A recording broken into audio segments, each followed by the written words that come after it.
So if you're interested in secondary battleships at all, I think this is really the division you want to be running in Airship Escort, at least trying some of the time.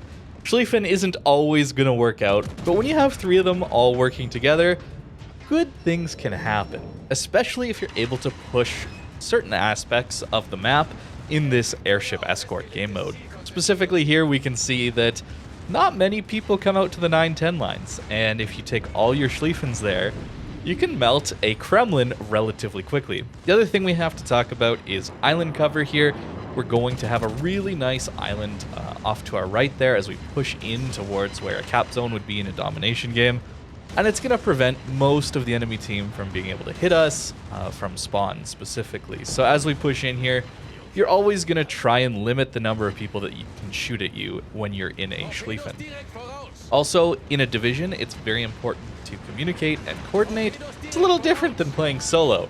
You're going to notice that we try to rotate health pools a little bit.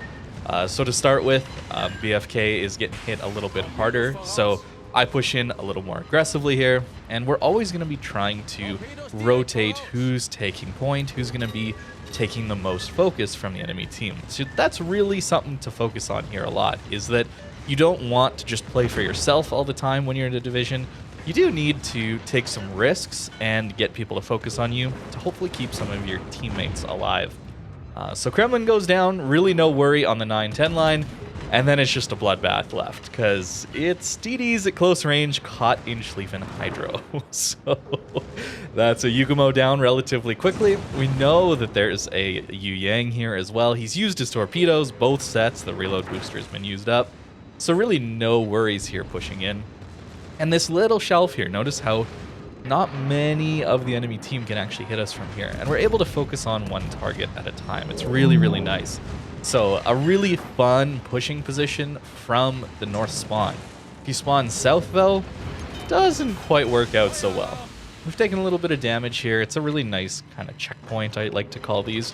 You take a little breather and try and assess where you should be pushing next, or if you should be pushing at all. It's really nice to have these little points across the maps, and a lot of different maps can be very good for this, especially in Airship Escort, where you're given a set path for the airship to follow. It's really opened up some more interesting positions to run with, and nice little citadel on the Neptune there, hoping to take him out. We're looking to push a little bit more aggressively here, but even what we've done at this point, notice just how far ahead our airship is. It's something I've noticed a little bit about this game mode. It snowballs really quickly once you actually get into the enemy's airship circle. It moves a little too fast for my liking. If we stayed in the enemy's circle here, the game's over in less than 4 minutes from now, and the game only just started 5 minutes ago. That's pretty quick for the airship to run across the map. I'd love to see that changed a little bit, so it's a little bit slower maybe. Not quite as much of a boost when you're just sitting in the enemy's cap circle. But either way, it's still a really, really fun game mode, and of course, Schlieffens are going to do extremely well. You'll notice we've taken out the targets that we were able to reach from our little alcove here, and it's time to push out. And this is something else you want to be doing in a division specifically. If you trust the guys you're with, random battles, this isn't going to work quite as well. People aren't going to be able to take advantage of what you're doing. But as the lead ship taking point, you want to create as much space as possible for your teammates to push out behind you with. So here, I'm on half HP. I'll probably get to at least one more heal here. But I'm expecting I'm going to go down relatively quickly since I'll be the focus, right? They're all going to be looking at me, trying to take me out first. So I want to not try and duck behind an island, slow down, or anything like that. I want to push out aggressively as possible, and then try and stay angled too, trying to keep myself alive as long as I can. And then all the space that I'm going to be able to create here allows for my guys to push in behind me, and they're going to steamroll through the rest of this game. And honestly, I actually don't even end up dying here, even though I thought I would have. Schlieffen, triple Schlieffen DPM is just that insane when it comes to secondaries. Of course, we're running Luchins here as well. I'll show you the guys the build at the end of the video as always. But the secondary DPM is a little ridiculous. I was focusing on the Montana. Kurfurst goes down at the same time. And a pretty quick win here. Kind of a steamroll.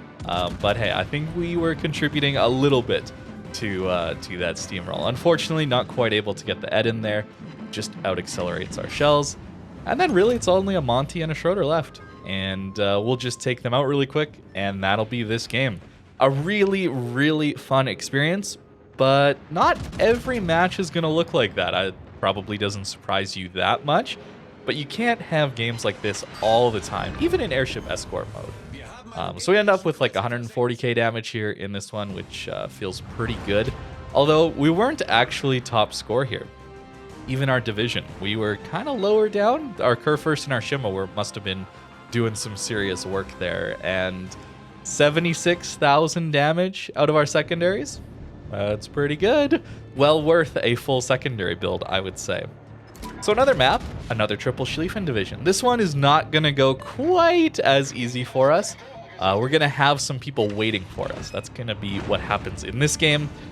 They know what we're up to, the enemy team. So they've laid a trap and are ready for us. First, though, we're going to just take out this Mogami. He's really stuck in a poor position. As we push up here, again, we're looking for checkpoint positions, right? So we're pushing to the enemy's side of the map here and going to sit on this island right in front of us. Popping our Hydro, we see Deepwater Torps, which is a little bit scary considering Yu Yang has a torpedo reload booster.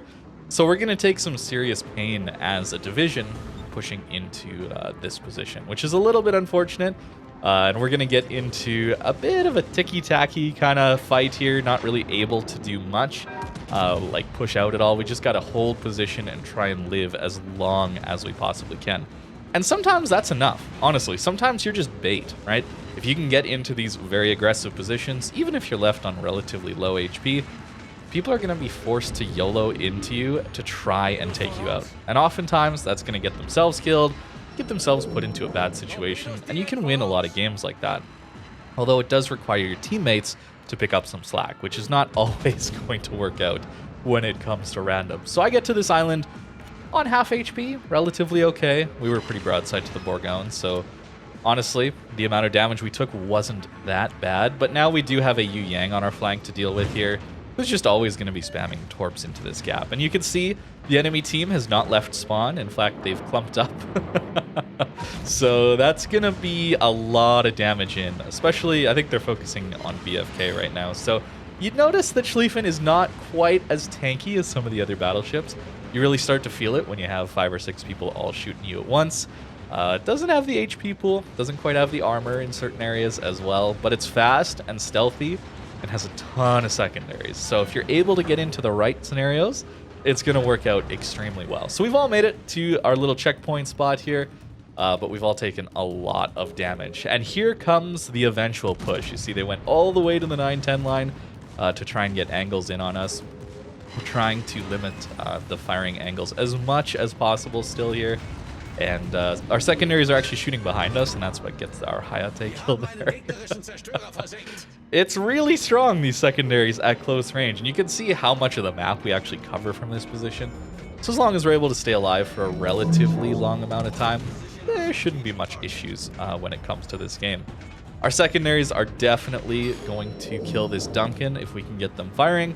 I don't really want to push out too much farther. We can see just how close this Kurfurst is definitely getting to us. Trying to hold on to at least one torpedo salvo for the GK if he comes around.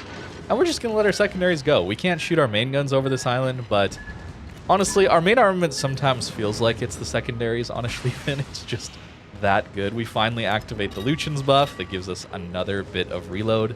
And yeah, a Duncan is not armored enough to deal with our secondaries. We'll spam our torps out for this GK. And I make a small mistake here by pushing forward just a little bit here. If I'd been starting reversing instead of pushing forward there when I launched my torpedoes, I might have been at a slightly better angle for this GK salvo, and we might not have eaten like 20k there. We take the Duncan out. Torps looking pretty good on the Kurfurst. And even though we're going to go down here, this game is looking pretty good for our teammates. Like I said, we forced the enemy team to push into awkward positions that got them killed. And now it's really up to our teammates to finish off this game. We get a couple more kills, or sorry, torp hits there at the end. And hopefully the GK will go down. But really it came down to the enemy team forced into really bad positions by trying to get our division out. And then, yeah, our team just comes and cleans it up. A Schlieffen comes in. Well, I mean, the secondaries are just going to rip this Borgo apart. Kearsarge pushing in. Brawling Kearsarge. That's a bit of a new one.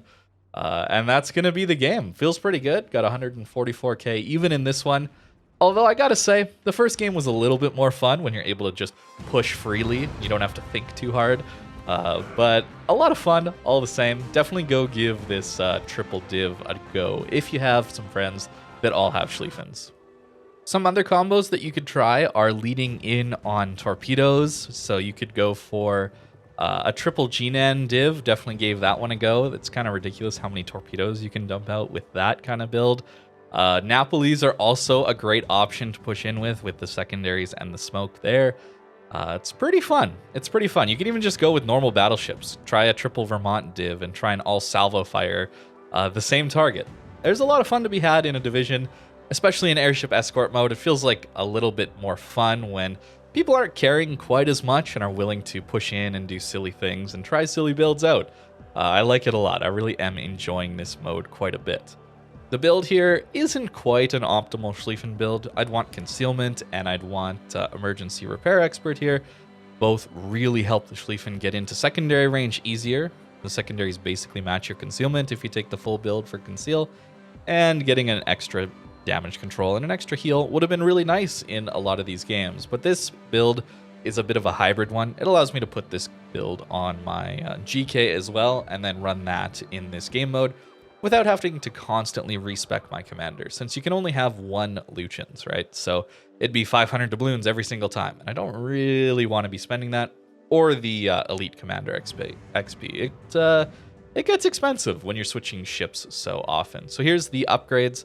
Full secondaries, guys. Full secondaries. It's a lot of fun. So let me know what you think in the comments below. Hope you enjoyed watching this one. It was entertaining. And if you've tried this div, let me know how it goes. I really hope you have a good time with it. So thank you very much for watching, and I hope you have a great rest of your day.